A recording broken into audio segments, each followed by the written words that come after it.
কি রে, তুই সকাল থেকে এখনো কিছু খাসনি কেন? হ্যাঁ, টেবিলের মধ্যে জ্যাম পাউরুটি রেখেছি, জাগিয়ে খেয়ে নে যা। না মা, আমি আজকে কিছু খাবো না, আমি শিবরাত্রির উপোস করেছি। রাত্রিবেলা আমি শিবের মাথায় জল ঢালতে যাব। হ্যাঁ, শিবরাত্রির উপোস করেছিস?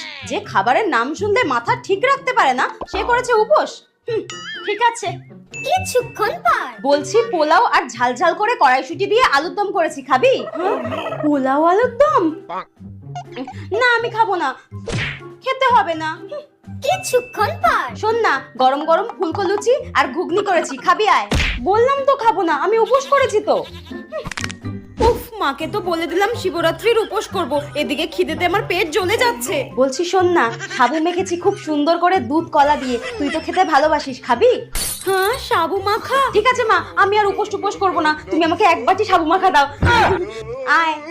আমার কপালে আর ভালো বর জুটবে না, কোনোবারেই আমি শিবরাত্রির উপোস করতে পারি না, দেখ ভালো লাগে না।